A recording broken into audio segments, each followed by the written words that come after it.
That is the latest from camp. The Otter is from their new studio effort, Lavender Days. Before that, holiday classic, courtesy of Ray Charles, his take, and what a beautiful take it is on Santa Claus is coming to town. Martin Van Dyke with you here on this Giving Tuesday, kicking off Rockin' for the Hungry, broadcasting live outside the Kroger store at 400 South Maple. And so happy to have with us Jen Whaley from Food Gatherers. Good morning, Good morning. Jen. I'm so happy to be here, Martin. Isn't It's great this to see you. great to see you as well? I keep pinching myself. This is reality. We're back in person It's for true. Food Gatherers and Rockin' for the Hungry for the first time in 3 years. Give us an overview of what the last year has been like. I mean, the last few years, I mean, it's basically the world has been in a tumultuous upside down state, and the need for food, starting in March of 2020. I know has increased dramatically. What's the past year been like? Yeah, like you said, when COVID hit in March of 2020, we saw, you hate to use that word unprecedented, but we saw the unprecedented increase in food insecurity in our community.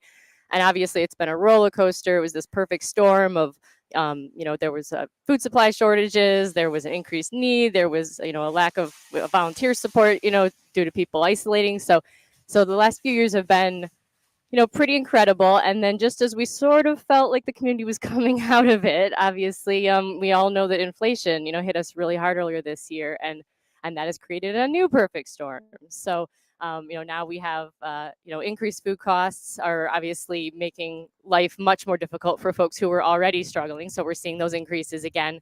In addition, we're still dealing with those food supply shortages and disruptions, as a result of COVID, and now food gatherers costs have increased as well. So it's been, there's new challenges, and we're always up for the challenge. As always, that's what Food Gatherers is all about. If someone gives, can you give us just in concrete terms? Someone gives $100, $50. How much food? How many meals is that? If someone gives, say, like $20 or $50, how do you turn that? And you do it a magnificent job of turning money into meals. Yeah. So right now, if somebody was to give $50, normally $50 is the equivalent of about 3 meals. So that would be 150 meals. Right now, during Rockin' for the Hungry, all gifts are matched. Ah. So actually, if you give $50 rather than just 150 meals, it's going to become 300 meals. So this is really the time to make the biggest impact. Give what you can, please. There are a lot of ways to do so. I mean, you don't even have to leave your house. You can give online, of course, at foodgatherers.org. But gosh, since it's our first time in person together at the Kroger at South Maple, we would love to see you here. And already people are stopping by with non-perishable food items and monetary gifts. And how can people give? Can people write a check and they use credit cards? What kind of food items are you looking for as well, Jen? Yep. We can. So obviously, like Martin said, you can give on our website. If you come here in person, you can give via credit card. You can give with a check made out to food gatherers. You can give cash, obviously. You can also mail us a check. Again, made out to food gatherers.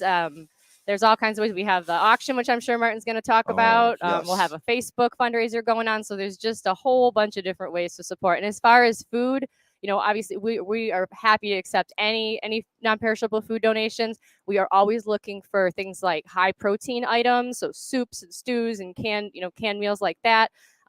Formula and like senior, Ensure type drinks are always in high demand. Vegetables, all of that. So just come on out and do what you can. We've got lots of cool rockin' incentives. We'll talk about those during our next break. Our guest is Jen Whaley, who is the manager of annual giving at Food Gatherers.